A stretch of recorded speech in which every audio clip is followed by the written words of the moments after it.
What's up, everybody? It's Draymond Green. Make sure you subscribe to the Volumes YouTube channel below so you don't miss any more of this great content going forward.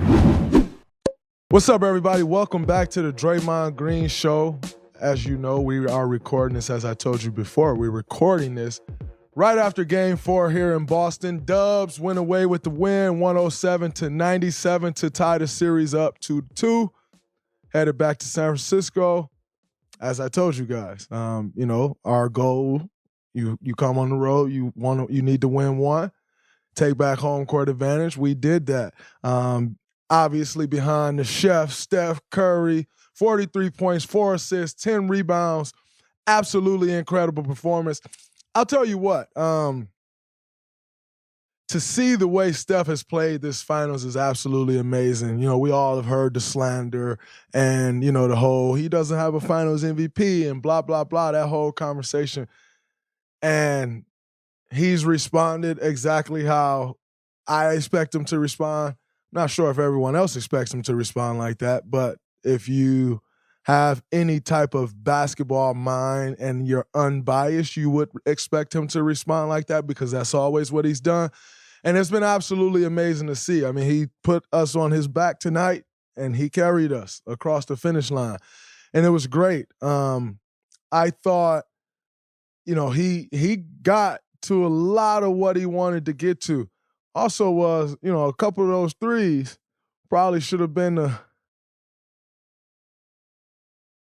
for those of you that's just listening to the audio, I did the Steph Curry 4-finger display when he knocks it down. And how often do you see Steph Curry get upset like he did after that second three where JT kind of pushed him from behind a little? How often do you see that? I mean, he was locked in from the very beginning. He hit the three in the first quarter and started talking to the fans. And when Steph starts talking to the fans, it's never a good sign. It's a good sign for us, but that's never a good sign for anyone else. He was locked from the very beginning. And quite frankly, I wasn't surprised one bit. I could see in his demeanor the last couple of days, right immediately after Game 3, he's like, okay. So it was absolutely incredible. He did exactly what we expected him to do and helped carry us to the win. We were able to outscore Boston 58-43 in the second half, which was absolutely huge. I think we went into the half down 5, if I'm not mistaken. And, we came out, tied the game up right away. And then they went on a little run, and then that third quarter was kind of back and forth. We took the lead, they took the lead, and then the fourth quarter, very close fourth quarter start. They get out, they go up 4. Steph comes back in the game, and then from that point on, it was just kind of a slugfest. They hit, we hit, and then at some later on in the quarter, maybe 3 minutes to go, we were then able to create some separation, but. I mean, it was right there. Obviously, everyone wants to talk about me sitting from the 7.5 minute mark to the 3.5 minute mark. I know one question someone asked was like, did Coach Kerr talk to me about that? Absolutely not. Nor did he need to. I'd be shocked when teams. I've been struggling, as we all can see. I played a better game tonight, overall game, but definitely was struggling from the field, struggling on the offensive end. And I'd be shocked when teams feel like, oh, man, something is working for us, but we have to go back to this guy because of a resume, because of a contract, because of whatever reason people feel that they need to go back. This is a playoffs, man. I don't get caught up in as long as we win the game, whether I'm playing or Wiggs is playing or Bloom is playing or whoever else is playing, you could throw Q-Dog out there if Q's playing. For those of you that don't know who Q-Dog is, that's our assistant coach, Bruce Frazier, most interested man in sports.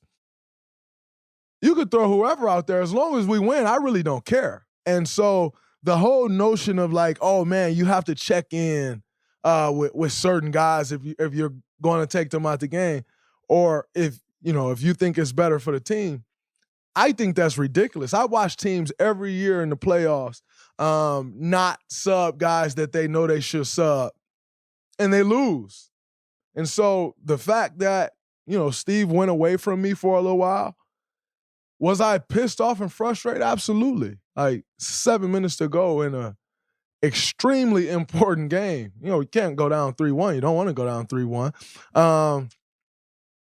And I'm coming out of the game. I was livid, but I credit my teammates, Juan Toscano-Anderson. And see, this is where, when you're trying to win a championship, this is where everything matters and everyone matters. I credit Juan Toscano-Anderson. He was in my ear. Not only was he in my ear the whole night, but when I was frustrated, when I came out the game at the 7.5-minute mark, he was in my ear.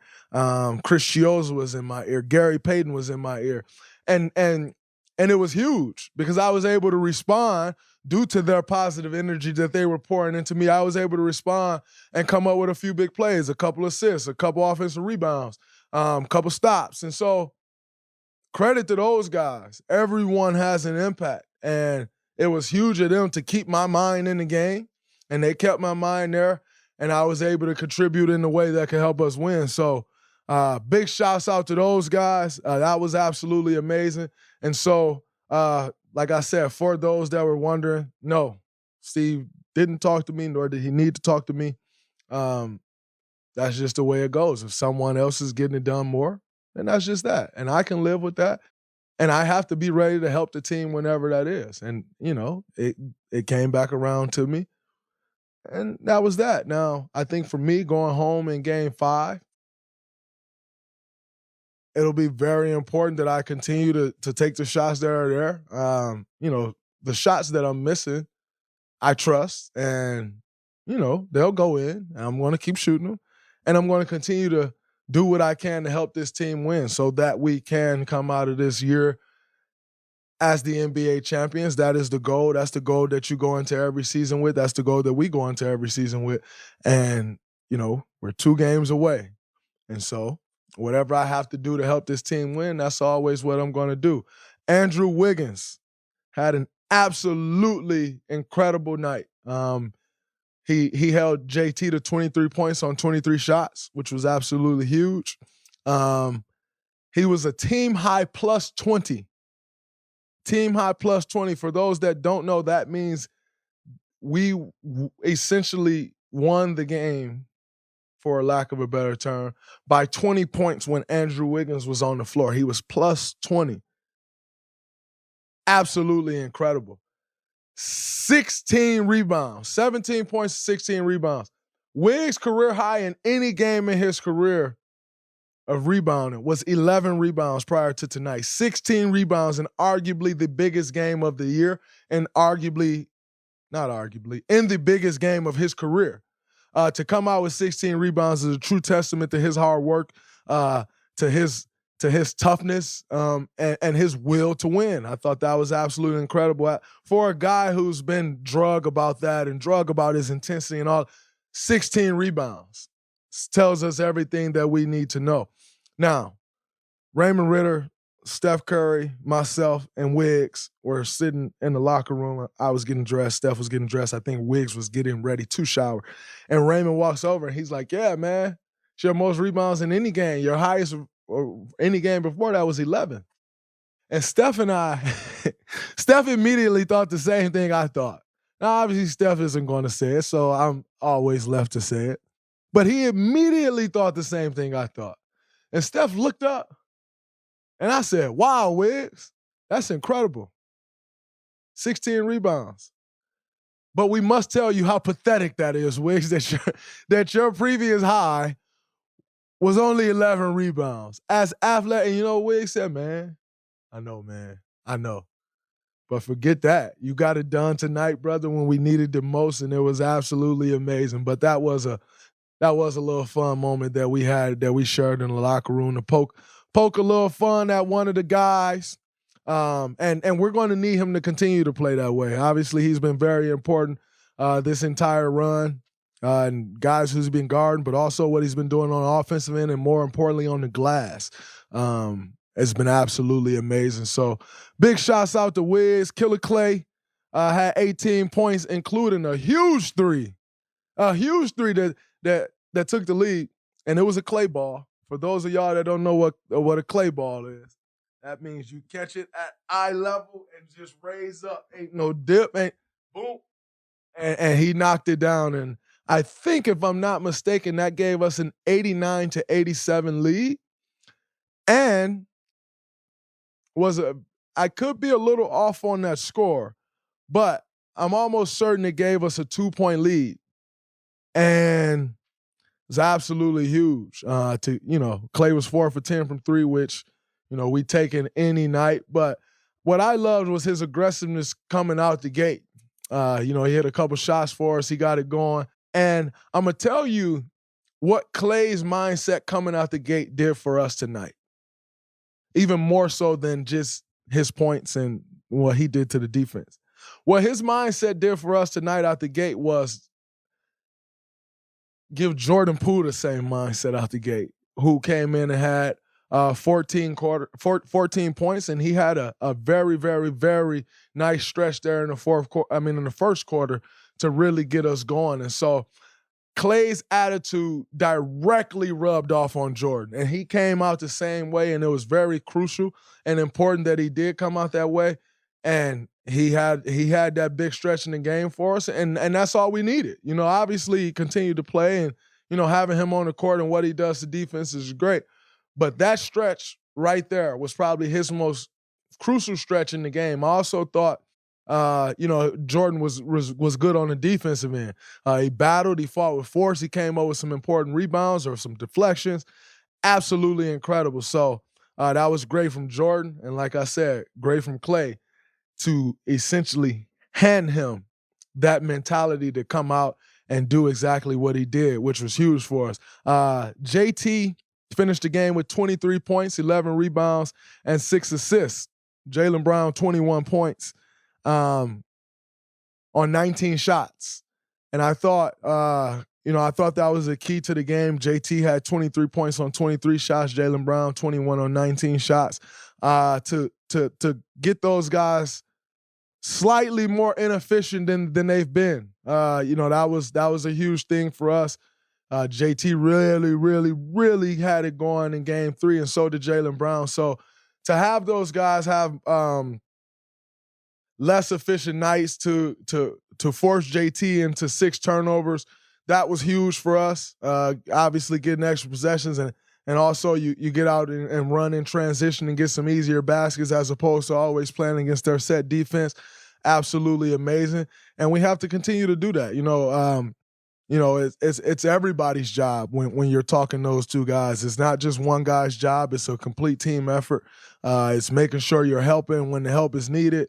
It's trying to come up with some deflections when you can come up with deflections. Those lead to turnovers, and us getting out and racing. So good job on those two guys tonight. You've probably heard of FTX US, one of the largest crypto companies in the US and the official cryptocurrency partner of the Warriors, with the likes of Steph Curry as an investor. As seen in the description, they are hosting a championship giveaway for all new users. Users will have a chance to meet Stephen Curry in a virtual meet and greet and earn $5 worth of free Dogecoin as a sign-up bonus. All you have to do is click the link in the description and remember to use promo code SC when you sign up for FTX US today. This is Steph Curry, the world's leading expert on cryptocurrency. I'm not. He's not making pasta, he's printing crypto. No. He mines Bitcoin from a giant block of ice. Definitely not. Okay, quit messing around, man. Give me some tips on crypto. No. But you are an expert, right? No, I'm not an expert, and I don't need to be. With FTX, I have everything I need to buy, sell, and trade crypto safely. Can you at least teach me how to shoot free throws? Marcus Smart had another good game, and I think it's very important that we find a way to take Marcus Smart out the game. He is absolutely amazing for them, and they really feed off of Marcus Smart. And so we have to continue to do a better job there. But overall, I can't complain. We're up 2-2. I felt like I played a little better, but can still continue to play better, and I know I will.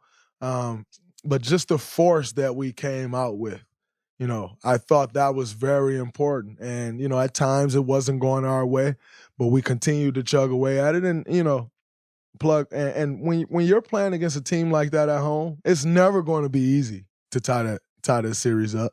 It was very hard. It's going to continue to be hard. As I said before, it's going to get tougher and tougher and tougher and tougher. Game 5 will be even tougher. Game 6 is going to be even tougher than that. So we have to go out understanding that, hey, this team, we know the stat. This team hasn't lost 2 in a row in the playoffs. It's time for us to make that happen. It's very important that we do. We've done our job in taking home court advantage back. Now we have to make sure we capitalize on that and going back home and not just expect that we're going to win just because we're going back home. Know the type of force that they're going to come out with. It's the same force they've come out with in every loss, not only against us, but entire playoffs. So it's important that we not only match that force, but we exceed it. And if we exceed it, then you get the home crowd into it. They can get going. And that's very, very, very key. So looking forward to heading back to Chase on Monday night. That will be a very, very, very fun night for us. And we need to make sure, like I said, we take care of business. You don't want to come back on the road for Game 6 down 3-2. And so you want to come back, kind of give yourself that little grace period of where you want to close it in 6 if you can, but ultimately understanding if you need 7 to go back home, you have that.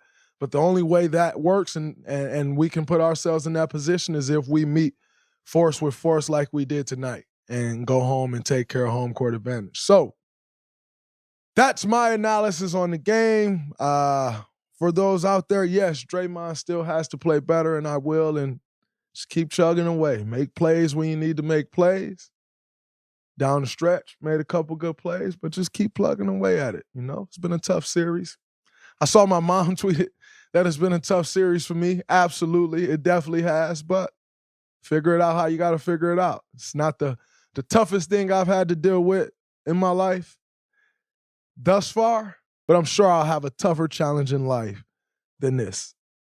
But currently, I got to figure this one out, and I will. I have no doubt in my mind that I will. I always do. But before we get out of here, as I am going to eat me some dinner, I can't really call it dinner. It's 1 a.m. It's supposed to be 2 a.m., but I'm eating me some food and get myself ready for this long flight tomorrow. Jeez. But before we do that, Jax, we got a couple of mailbag questions before we get out of here, my brother. Yes, sir. Reminder to submit your questions on Twitter at #TheDraymondGreenShow. First up from our friend Demaria. She wrote back, Dre. From Demaria at Demaria Monet. Hey, Draymond. First off, you're correct. My name is pronounced Demaria Monet. Jackson, I forgive you. LOL. My question is, what do you think about the changing of the finals travel rotation? This is obviously a little bit old news, but going from 2-3-2 to 2-2-1-1-1. What are your thoughts on that switch? I think that's a very huge thing. You know how tough it is. You lose one of those first 2 games, and then you got to go on the road for 3. I think the NBA absolutely made the right call with that. Not only that it's tough in that sense, but every other series is 2-2-1-1-1. To get to the finals and all of a sudden you change that entire routine is absolutely crazy to me. Playoffs is about, experience and familiarity as well. And you change that up the last series. I think that's absolutely insane. So I like that it's 2-2-1-1-1. Now, in saying that, when you're dealing with a long flight like we're dealing with between Boston and San Francisco, it's a little tougher, but ultimately I think it's the right thing to do. And I think the NBA does a great job of spacing the games out. The only game this series with 1 day in between was the one we just played, which was game 3 and 4. So being that you have those 2 days in between, you kind of got that travel day to get yourself back, get back home and square it away or come on the road. And so as much as, as big of a change that is or was when it did happen, I like it. I think it's great. And the flight does suck this time around, long flights, but that's a part of it. And like I said, you get that extra day. From Matthew Goodwin at MattGood_win. What similarities, if any, do you see with facing LeBron in the finals compared to facing the Celtics? I personally don't see a lot, but I'm curious your thoughts. I don't think there's many similarities there. LeBron is different than anything we've ever seen in this world or anybody we've ever seen in this NBA. So there are no similarities other than it's NBA Finals intensity. It is the NBA Finals, and we're both trying to win a championship. Outside of that, there are no similarities. Bron is different than anything we've ever seen, and he's probably different than anything we will ever see moving forward. Last one from Asim Khan at AsimKhan82125450. How does the crowd at TD Garden compare to other road arenas that you play in?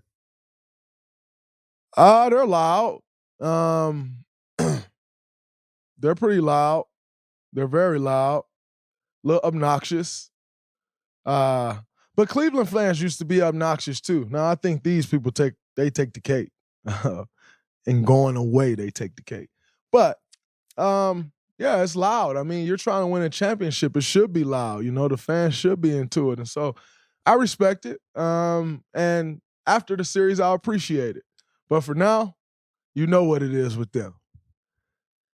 And Asim Khan, that's it. You closing the show out for us. We appreciate you. Our listeners, we're always thankful for.